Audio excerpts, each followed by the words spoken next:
Ասես։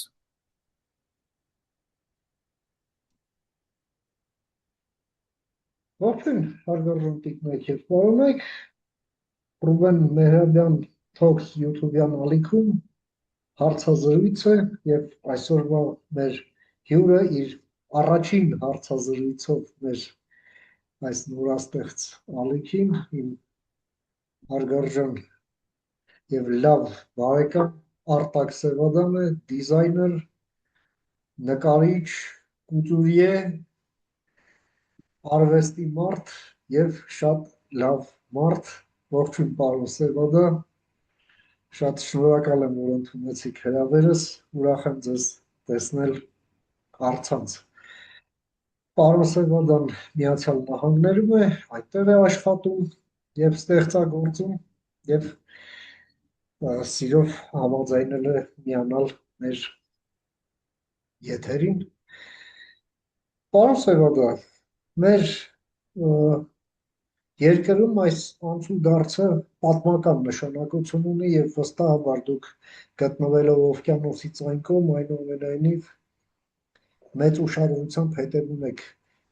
process-ներին եւ ոչ միայն քաղաքական, այլև արվեստի եւ մշակույթի տրենդերին, որոնք ուղեկցում են քաղաքականությունը, որովհետեւ ցանկացած ժամանակաշրջան առանձնանում է նաեւ իր մշակութային հետքով։ Եվ սերտորեն այդ ամենը համակցված է, եթե ուզեք։ Եվ մյուս կողմից էլ, այս քաղաքականությունը, եթե հանուն մշակույթի եւ արվեստի չէ, վերջին հաշվով, հա, այսինքն չի ծնում իր մշակույթը եւ իր արվեստը, դառնում է ինչ-որ պարապ մի բան։ Թե ես սխալվում եմ, համեցեք։ Բարև ձեզ, պարոն Մերաբյան, շատ հաճելի է ձեզ տեսնել եթերում կրկին։ Ուրախ եմ, որ ձեր առաջին մասնակիցներից եմ հաղորդման։ Միանշանակ համաձայն եմ ձեզ հետ։ Սինթեզը արվեստում եւ ընդհանրապես ֆոլկլորում, մարդկային կյանքում եւ իհարկե քաղաքականությունը լինելով նույնպես արվեստ, ըստ իս, սինթեզում է այդ կապը եւ կարծում եմ շատ կարևոր է այդ երկուսի միաձուլումը, որպեսզի այդ քաղաքական մշակույթն էլ զարգանա, ազգային մշակույթից ելնելով, կարծում եմ, որ շատ ազգեր ունեն նաև մշակութային արատներ, որի պատճառով, օրինակ, ասենք, դեմոկրատական արժեքները չեն կարողանում այսօր ընդգրկել որպես իրենց, այսպես ասած, ապրելակերպի մի մաս, որովհետև իրենց մշակույթում է դա բացակայում առաջինիս հերթին։ Այդպես, ինքը բավականին ծանր եւ խոր թեմա է եւ կարծում եմ կարող ենք ընդայնել թեման ըստ ձեր կարիքի կամ պահանջի։ Տեսեք, պարոն Սևոդա, իհարկե շատ կարևոր բան եք ասում, այդ մանավանդ այդ մշակութային արատի մասին կամ արատների, իհարկե այնպես չէ, որ մշակույթները, որոնք բազմաթիվ են եւ խիստ բազմազան այս մեր զարմանալի աշխարհում, եւ այնպես չէ, որ միայն պոզիտիվ են կրում իրենց մեջ կամ կոնստրուկտիվ, այսպես գաղափար կամ միտում են կրում իր մեջ, այլ նաեւ հակառակը։ Նաեւ հայ ժողովուրդը, որը 1000 տարի պետություն չի ունեցել եւ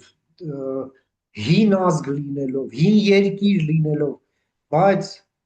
որպես պետություն կարելի ասել վերստեղծելով, հա, նորաթուխ է ինքնին,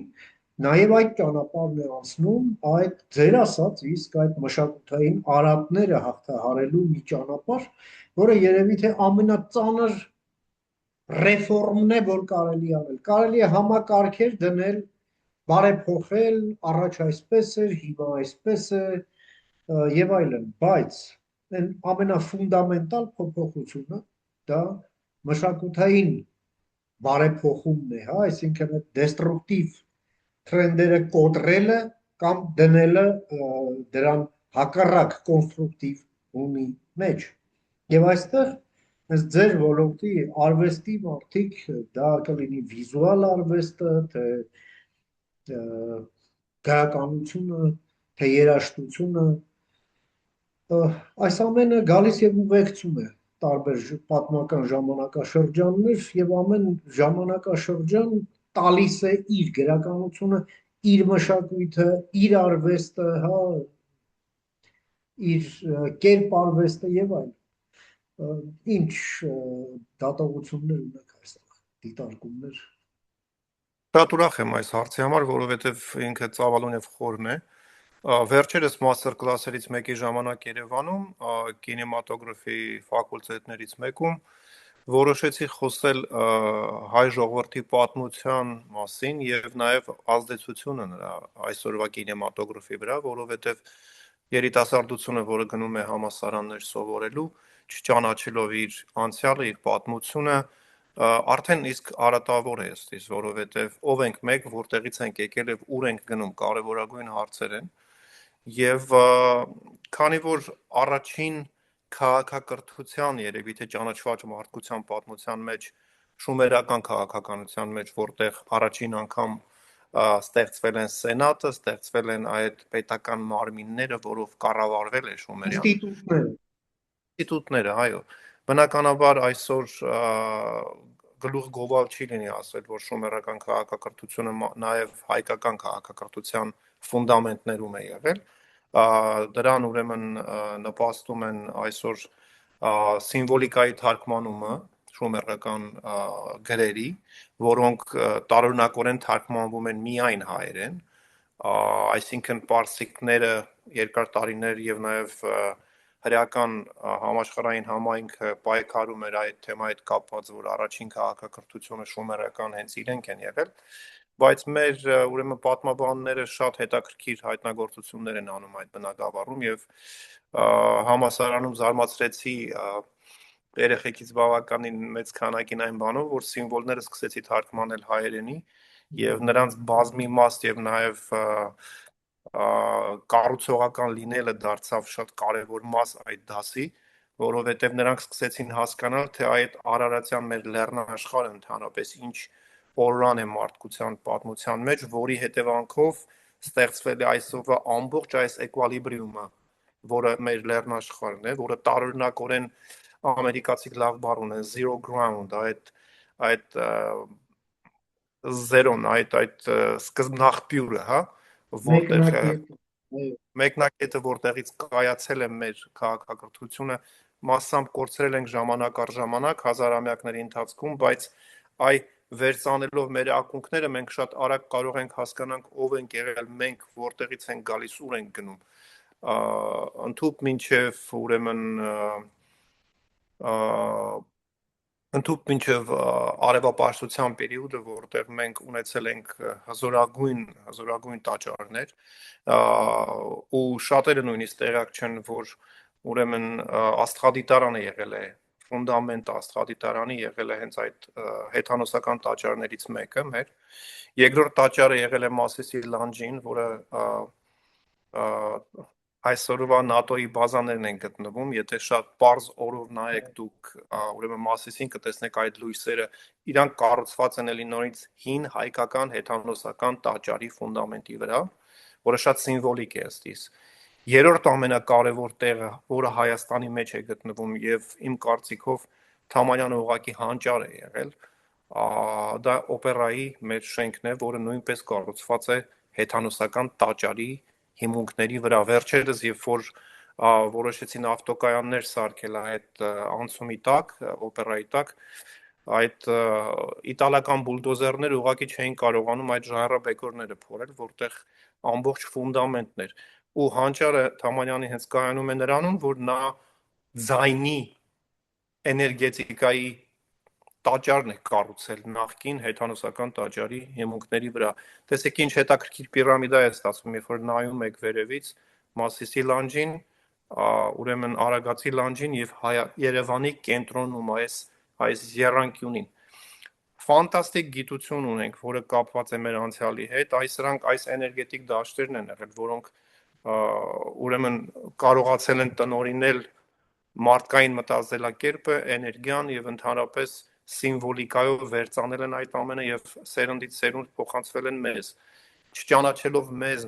մեր անցյալը, մեր սիմվոլները, մեր հեթանոստական անցյալը մենք բավականին մեծ բան ենք կորցնում հենց այսօրվա մեր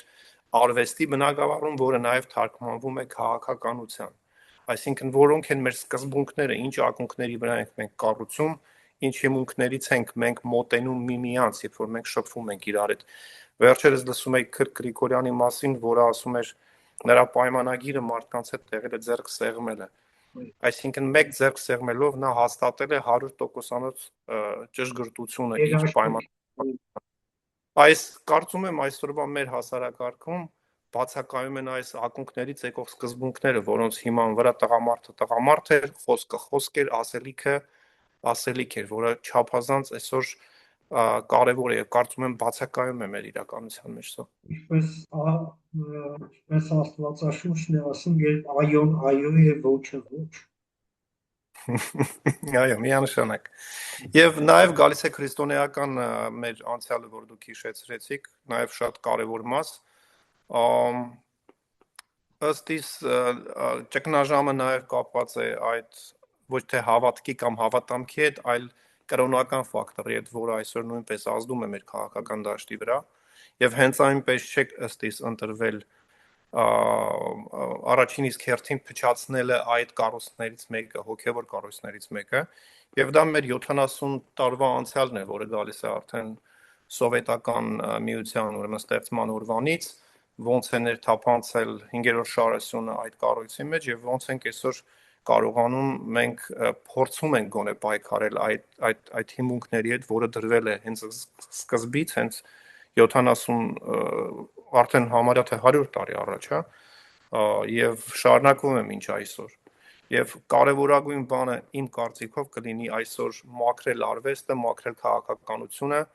այսպես կոչված լյուստրացիան պետք է գա ոչ միայն քաղաքականության մեջ, այլ նախ եւ առաջ մեր արվեստում, մեր ֆոլկլորում, եւ դրանով մենք կարողանանք իրականում հասկանալ, այսպես ասած, ուրեմն տարբերել թացը չորից։ Բարով Սևադա, նաև ֆիքսենք, որ այսօր օրինակ հետևում ենք 3 այսօր թե ինչ ճգնաժամի մեջ են մեր հարաբերությունները Ռուսաստանի հետ եւ ինչպես է Հայաստանը ոմանք ծանր ապրումներով, ոմանք էլ ուրախությամբ, ոմանք պարզապես փաստն արձանագրելով եւ առաջնայելով, բայց թերթում հայոց պատմության ռուսական գլխի վերջին էջը եւ նոր մաքուր էջ բացելով։ Այս ամենը նաև այսպես մշակութային վերափոխում, այլ մշակույթ է ենթադրում եւ ենթադրելու։ Եվ այստեղ ստեղծագործողները մեծ անելիքներ ունեն կամ այն ինչ որ արված է, գոնե այսպես վերապոպուլյարիզացնելու անհրաժեշտություն կա։ Օրինակ չգիտեք, օրինակ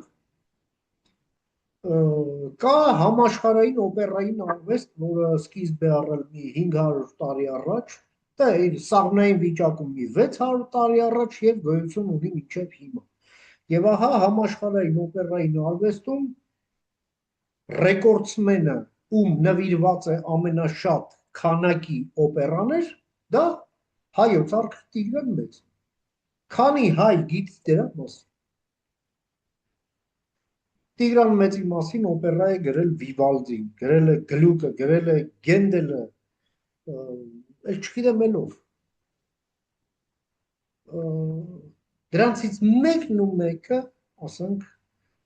չի արժանանում, օրինակ եմ ասում, Երևանի օպերային թատրոնի շատ հարգարժան, մի հիանալի այդ հաստատության կողմից անհասկանալի է, օրինակ, էլի։ Կամ մենք ունենք ֆանտաստիկ կոլեկցիա պետական պատկերասրահում, բայց շենքային պայմանները, որ պետությունն այդքան ջանք թափեց եւ վերակառուցեց եւ փառք ու պատիվ, բայց մեր ունեցածի չնչին տոկոսն է դրված ցուցադրության, հիմնական մասը պահոցներն են, տարածք չկա, պարոն Սևան։ Ես էլ չեմ ասում մեր, ասենք, համակարգացիներից Հա, շատ լավ կլինի սոցիոլոգները մի հատ հարցում անեն, քանի տոկոսն է եղել պատկերասրահում, մշտապես գուցեև ամեն օր կողքով անցնելիս, հա։ Ահա այսպես բազմաթիվ հարցեր, որովհետև այս քաղաքականությունից մենք շատ ենք խոսում, քիչ առաջ էլ ես էլի հերթական լայվով էի խոսում, այս ամենը կոպեկ չարժի եւ ինքնանպատակ է եւ 10 տարի հետո կմոռացվի, եթե սրա արդյունքում մենք, այսպես ասենք, մշակութային ժառանգություն չենք ավելացնում այն եղածին եւ չենք տանում առաջ հենց դա, որովհետեւ այս քաղաքականությունը դա պետք է սպասարկի առաջին հերթին, դա մեր հավաքական եսն է, այդպես չէ։ Համաձայն եմ ձեզ հետ միանշանակ։ Կարծում եմ Արադ իրականում եսակենտրոնության մեջ է այսօր այսօրվա մարդը կենտրոնացած է իր անձնական հաջողության վրա, իր անձնական կայացման, իր անձնական, որը նաև մասն է սոցիումի միանշանակ, բայց թիմային, օրինակ նկատեք ֆուտբոլում այդքան հաջող չենք, կինեմատոգրաֆում այդքան հաջող չենք, թիմային աշխատանքների մեջ եսը միշտ հաղթահարում է եւ բախումներ է ստեղծում կայացման մեջ թիմային աշխատանքների։ Ես միշտ ասում եմ, մենք յուրաքանչյուրս գեներալ ենք, դրա համար միշտ արտասահմանում հայը ավելի հաջողակ է լինում։ Նույնիսկ Ռուսաստանում, որը ասենք տարօրինակորեն կարծես թե հակառակը պետք է լիներ, բայց լիդերի կերպարը հայ մարդու կարողանում է ստեղծել նույն այդ մշակույթների համար շատ հետաքրքիր արժեքներ, որոնք այսօր բնականաբար կան եւ ստեղծված են ուրեմն հայ արվեստագետների կողմից։ Հայաստանի մեջ կարծում եմ հակառակ էֆեկտով պետք է մենք աշխատենք եւ դա դեռ դժվարացնում է մեր վիճակը այն առումով, որ փակում են մշակույթի նախարարությունը կամ այն դառնում է ինչ-որ սուպեր նախարարության մի մաս եւ այդ թիմային աշխատանքը, որը առաջին իսկ հերթին պետք է կազմակերպի պետությունը, որովհետեւ վերջին հաշվով փոքր երկիր ենք, մենք ասենք օրինակ կինեմատոգրաֆում չունենք 100 միլիոնանոց, այսպես ասած, շուկա, հա, ոնց որ ունեն իսպանացիները, ոնց որ ունեն արաբները, ոնց որ ունեն շատ երկրներ այսօր, մենք ցավոք սրտի դա չունենք, այսինքն մեզ մոտ միշտ պետք է ֆինանսավորման մեծ մասը լինի պետական եւ այստեղ է գալիս պետական ծրագրի կարեւորությունը հաջորդ տասնամյակում ինչ տեսակի թեմատիկա պետք է մշակենք մենք, ասենք օրինակ, եթե մեծ բյուջե չունենք, որ ես տեղյակ եմ, որ կա այդ բյուջեն եւ այն կարծում եմ մսխվում է ամբողջովին, կարելի է օրինակ ասենք 1-2 պրոյեկտ անել մեկ տարվա մեջ, բայց հզոր անել ուրեմն մուլտիլեյերներով, այսինք օրինակ, ասենք նկարել Սասունցի Դավիթ կամ անել եռապատում ուրեմն Սասնա Ծռերի, կենտրոնանալ այդ թեմայի վրա, որը իմ կարծիքով օրինակ հիմա շաբազանց կարևոր է ազգային ուրեմն գնահատակը կանը ինքնարժեքը բարձրացնելու համար, նաև ցավոք սրտի պատերազմ կորցրած երկրի համար կարծում եմ այդ ամրությունը, պնդությունը եւ նորից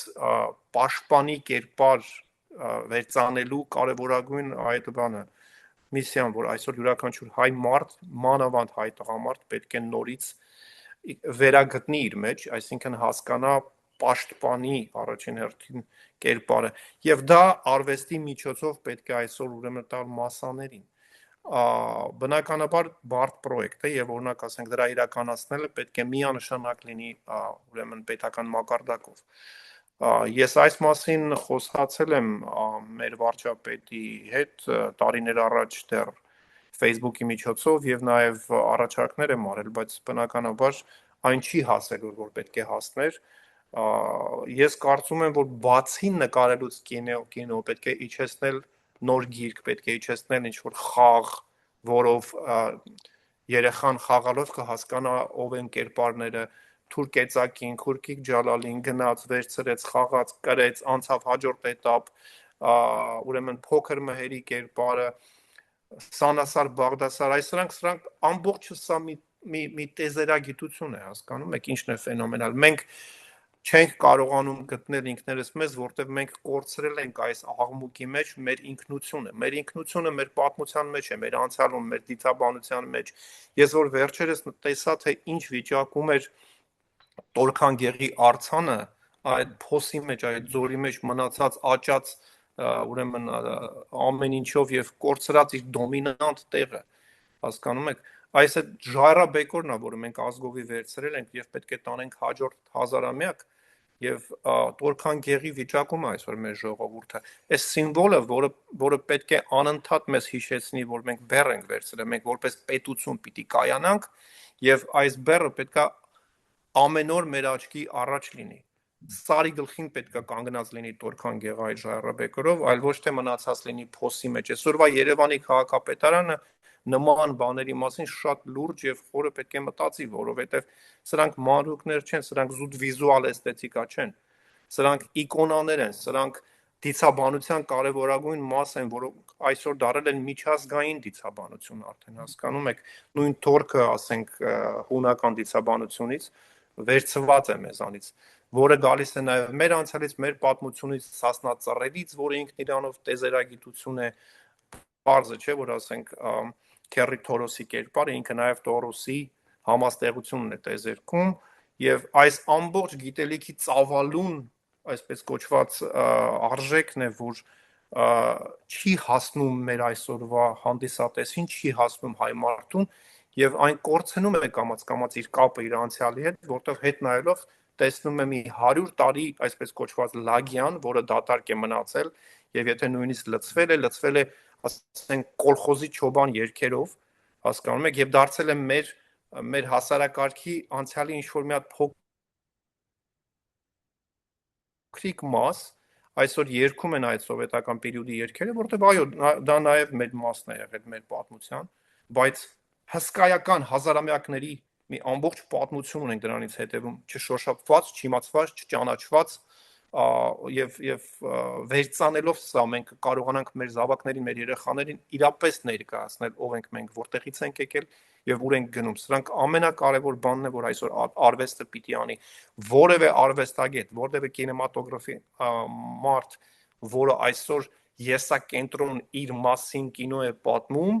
էգոիստ է։ Որևէ հայ մարդ, որը այսօր իր անձի, իր ինչ որ ամպլուայից հելած ինչ որ բաների մասին է ուզում խոսալ արվեստի բնագավառում, այն պետական բյուջեի վատնումով է զբաղված։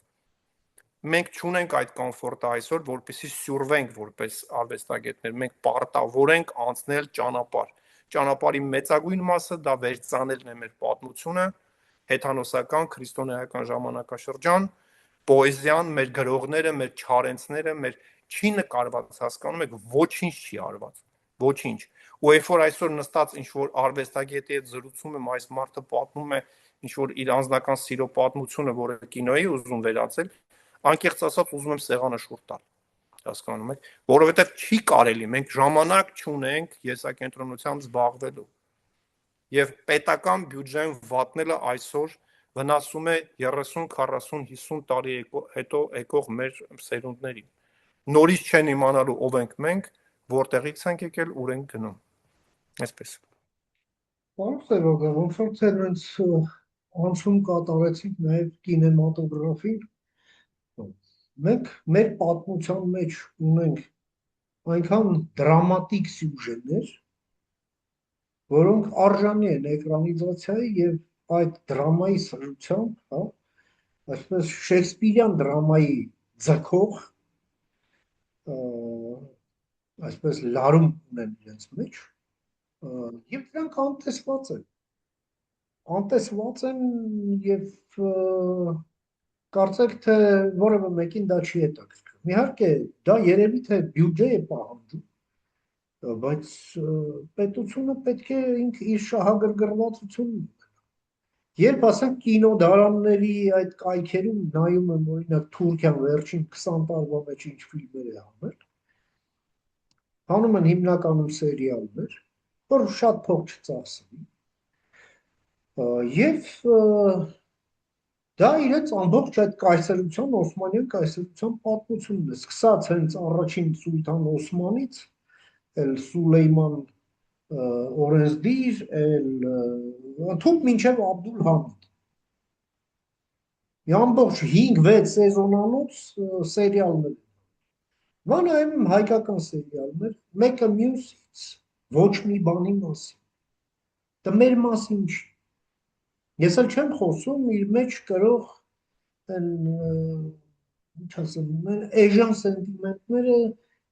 դե կամ ուղղակի քրեական ենթամշակույթը, որը հակամշակույթ է եւ դա նշանակում է կինոարվեստի այլասերում էլի մեծ հաշվով, որովհետեւ մաֆիայի մասին ասենք Կոպպոլան այն ֆիլմը որ հանել, որ էլի հանցագործների մասին էր, դա չես դնում հարթության վրա, դե կներեք։ Հասկանում եք, Կոպոլաների ֆիլմերը ըստ իս իրենց մշակույթի մի կարևորագույն մասն է։ Ամբողջ աշխարհը իմիտացիա է անում այսօր այդ մաֆիոզի կերպարին, բայց հայկական ուրեմն կրիմինալ աշխարհի մասին սերիալները կամ այդ գողականի կերպարի մասին, որը նույնպես սովետական ֆորմա է, որը բերվել է այսօրվա հայ կինեմատոգրաֆ, որովհետև հայ մարդու ոչ ֆոլկլորի, ոչ բնության մեջ հայ մարդու չկա այս կերպարը, ինքը շինծու է, ինքը այդ ուրեմն ոստիկան եւ գողական հարաբերությունների մասին է, որը հայ մարդու մեջ չի եղել սկզբանե, սա ներդրված է մեր մեջ։ Իսկ ինչ վերաբերվում է մեր մշակույթին չֆինանսավորելու կինեմատոգրաֆին եւ պատմությանը, սա թույլ տվեք ասել, որ ըստ իս արդեն 30-35 տարի արվել է մտածված հայկական ուրեմն հաստատությունների կողմից պետական այն ծրագիր է կոնկրետ, որովհետև եթե ես մտածու չլնեի այս հարաբերությունների մեջ իրենց հետ, ես կասեի լսած բան եմ խոսում։ Ես անձամբ ներս եմ տվել 7-8 տարբեր պրոյեկտներ ժամանակին մշակույթի նախարարություն, որոնք մի մասը մերժվել են բյուջեի բացակայության պատճառով, որտեղ տվել են բազմատաղանդ մեկ ռեժիսորի, որը նկարել է իր անձնական ինչ-որ չգիտեմ բաները, այսպես ասած, հետաքրքրությունների մասին, ով է որոշել ինչի հիման վրա, կամ ֆինանսավորվել են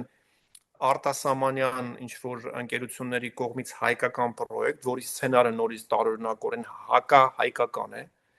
եւ ասենք մի դեպքի մասին օրինակ, որ շատ հազվագյուտ բան է Հայաստանում, երբ հայր եւ որդի մորթել էին իրենց աղջկան եւ թաղել տան հայատում։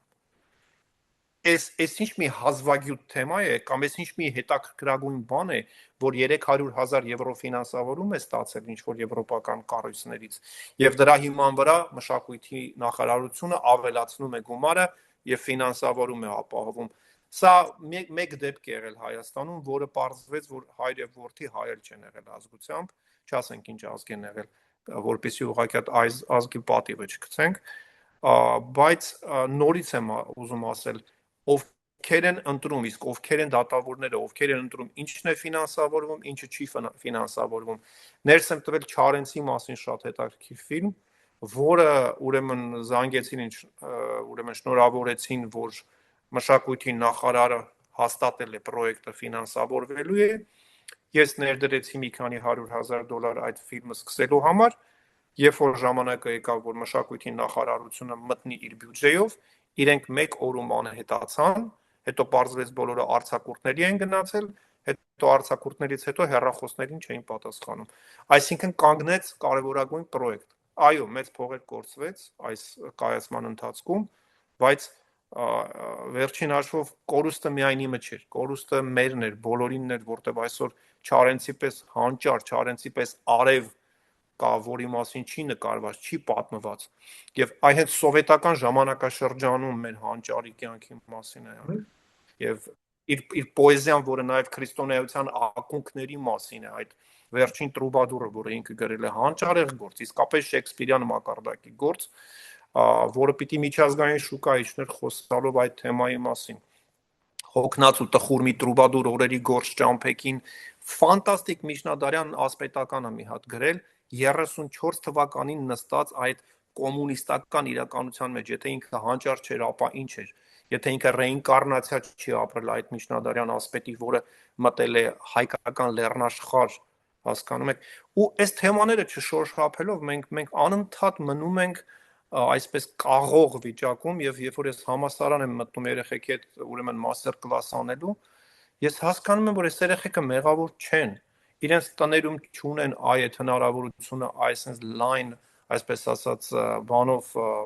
palette-ով ներկայացնելու իրենց զավակներին, եւ ծնողը պարտավորել չի ինֆորմացված լինի։ Դա արվեստագետի, դա կինեմատոգրաֆի, դա կինոռեժիսորի, դա մեր պրոդյուսերների բաց թողումն է, իսկ դա արդեն հասնում է մի տեղ, որ ինքը հավասարվում է սրիկայության։ Երբ որ այն չի ֆինանսավորվում, երբ որ չի խրախուսվում արվեստագետը, մի ամբողջ սերունդ արվեստագետների այսօր մնաց չֆինանսավորված։ Հասկանում եք։ Եվ նորից եմ ասում, պետք է վերաբացել մշակույթի նախարարությունը որպես առանձին մարմին եւ իհարկե կարելի է այստեղ հայտնի Չերչիլյան այդ բառերը նորից հիշել երկրորդ համաշխարհայինի ժամանակ ֆինանսավորման հետ կապված, այ մենք այսօր հենց այդ վիճակում ենք, որովհետեւ մենք հիմա բացում ենք դռները Հայաստանի, մեր հարևաններին, աշխարհին, բայց մենք մշակույթով պատրաստված չենք, թե ով ենք մենք, որտեղից ենք եկել, էլ ուր մնաց որ պատասխանենք, թե ուր ենք գնում, այլ որ ֆորմատով ենք սկսում խոսալ այս արտաքին աշխարհի հետ, նույն Թուրքիայի հետ, նույն Ադրբեջանի հետ, նույն պարսիկների հետ եւ նաեւ էլ չեմ ասում նայելով դեպի հյուսիս։ Շատ շնորհակալ եմ, պարոն Ես եմ Սևոտ։ շնորհակալ։ Իրոք որ շատ կարևոր եւ բովանդակալից դիտարկումների, նաեւ առաջարկների համար, որ ներկայացրեցիք մեր Ռուբեն Մեհրաբյան Talks ալիքի դիտողներին եւ հետևորդներին։ Շնորհակալ եմ, որ ձեր այս առաջին հարցազրույցը տեղի ունեցավ։ Հուսով եմ վերջինը չէ, մենք պարբերաբար քննարկենք այս հավերժ հարցերը եւ հարցեր, հանուն որոնց հենց այս քաղաքականությունն էլ պետք է տեղի ունենա եւ դառնա դրա առանցքը։ Թույլ տվեք ավելացնել, շատ կուզենամ, որ ենթադրություններ արվեն, այսինքն այս հաղորդումները եւ այս հարցազրույցները չունենան զուտ ինֆորմացիոն, այլ նաեւ ինչ որ արդյունքի տանեն, այսինքն եթե նայողներ կան, խնդրում եմ մասնակցեք, խնդրում եմ ձայներդ բարձրացրեք սրա հետ կապված, որտեղ մեր մշակույթը ամենաթանկ բաներից մեկն է, որ մենք ունենք։ Շնորհակալ եմ նորից։ Դե ինչ հարգարժան տիկնեք եւ պարոնեք, շարունակեք հետեւել Ռուբեն Մեհրաբյան Talks ալիքի տեսանյութերին, ակտիվորեն բաժանորդագրվեք, լայքեք, մեկնաբանեք, քննադատեք եւ սեղմեք զանգակը, որպեսզի տեղյակ լինեք մեր հետագա թողարկումների մասին, ձեզ ծանոթություն կգա։ Խաղաղություն եւ ամենայն բարիք։